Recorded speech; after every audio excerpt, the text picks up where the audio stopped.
Welcome to Felting TV. I'm Shahar Boyayan, your host. Let's talk about wool today. After all, there is no felting if there is no wool, right? But we have to work with the right kind of wool. Wool for felting is 100% wool, and it comes from sheep.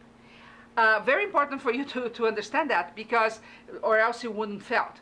Well, there are over 1,000 different breeds of sheep, and some of them produces wool that doesn't felt. So here are just a few, and like I told you, I'm no expert on this, but I want you to see the main ones that I use. For example, the locks. This is how it comes out of the sheep, see? So it has the locks and it's kind of entangled. This is good for felting, felts very easy, but if you do as details, for example, if you're doing a shawl or a scarf, that would be ideal.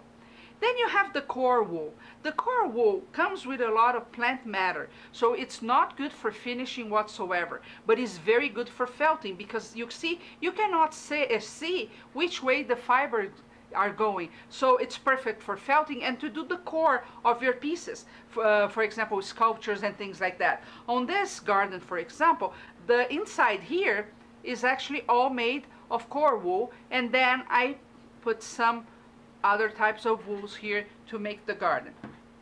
Then you have the Merino cross bat. You see, you can also not tell which way the fibers are going. You know, the fibers of the wool is just like, it has a hook on the end of it. So when you're felting, it's just like Velcro. One hooks to each other, and that is how the felting is done. On this one, the Merino cross is a soft type of wool. You cannot see which way the fibers are going, so it's perfect for needle felting, because it felts very fast and it gives a very even finish. This gnome, for example, it's all done, as most of my sculptures, with this type of wool. You have tons of colors that you can use, and like I said, it's very good for sculpture work, or if you do big pieces like hats, for example, or boots, they are perfect for that. They can be used in wet felting as well. Then corriendale wool. You know, each wool is made after the breed of the sheep it comes from, so you have to kind of know some of them in order to buy that. Well, now you can see that the fibers are going in one way, but they still cross. They are not evenly to this side.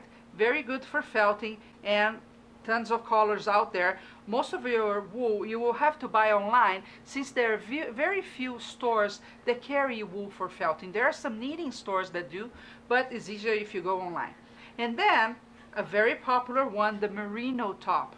This one is really used for you to finish your pieces.